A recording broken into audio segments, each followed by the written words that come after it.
Once you got the needle and seat installed, turn the bowl upside down, and a 7/16 drill bit is close. You adjust it to where the drill bit barely slide under it without touching the fuel bowl, and that's a good starting point. But 7/16 drill bit.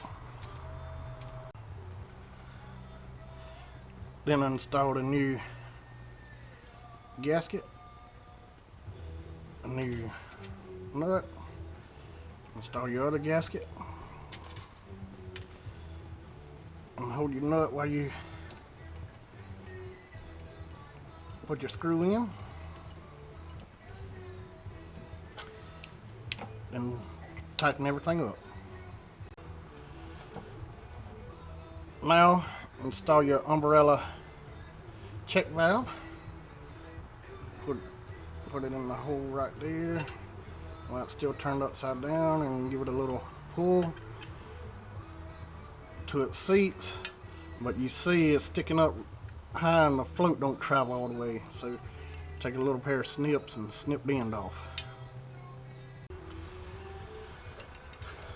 Now with the end snipped off, you can see the float has full travel. Alright, on the back it had a 30cc accelerator pump, so just place your spring in, place your diaphragm, and then your cover, and then you put your screws in.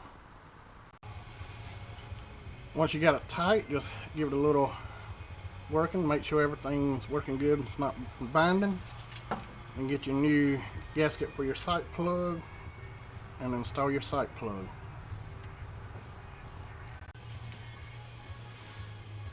Now the fuel bowl is complete, your rear secondary metering block is complete.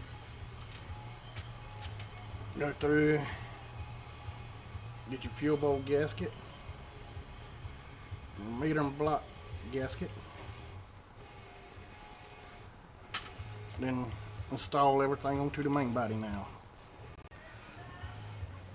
the metering block gasket is only will go one direction, so when it lines up on them pins, there you go.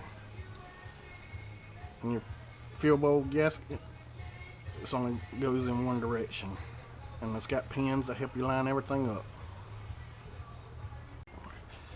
Once you push it together like that, hold it with one hand, make sure your accelerator pump arm is under there, and just take one of your bolts and just get it hand started to hold everything in place.